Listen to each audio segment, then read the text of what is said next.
You can probably tell from the noise in the background that we're here at the factory.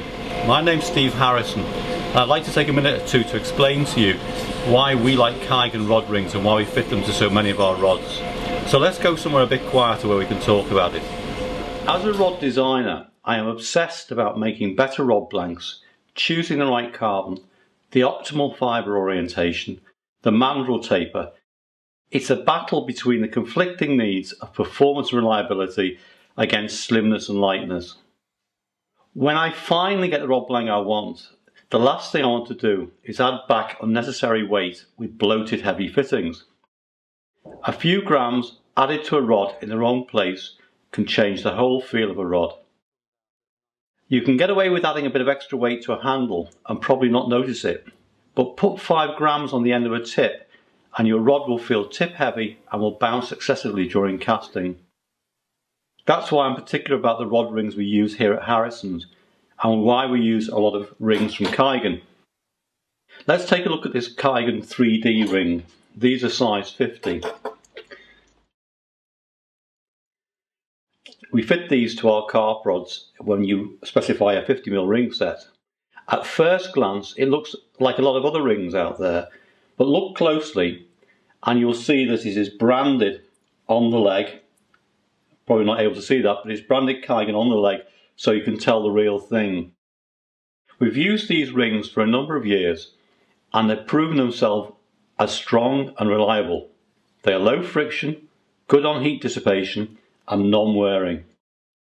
For 2011 they've been further improved by having the metal around the ceramic centre folded over in a third direction, which is why they're called 3D.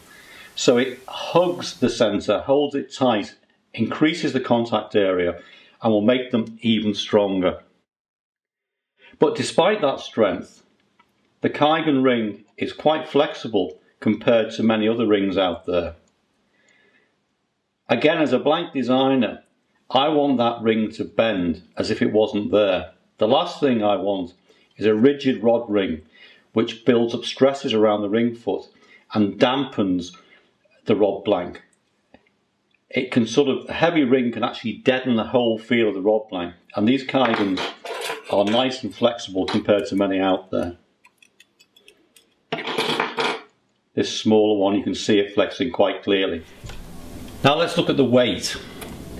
I've taken a 40mm Kigan and here I've compared it to 2 other high quality rings from, well, you might recognise them, from other manufacturers.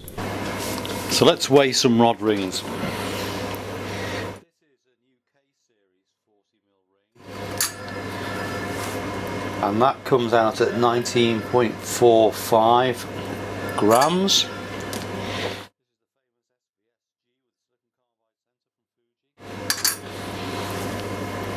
That comes out as about 11.72, and this is a Kigan 40 3D, which we fit to many of our rods, and that comes out at 9.37 grams. So that's less than either of the other two. The difference is quite striking. The Kigan here is half the weight of the heaviest of these rings. These are premium rings I'm comparing it to. So here we have it. Kigan are reliable, they're flexible and they're light. And that's why we use them here at Harrison's.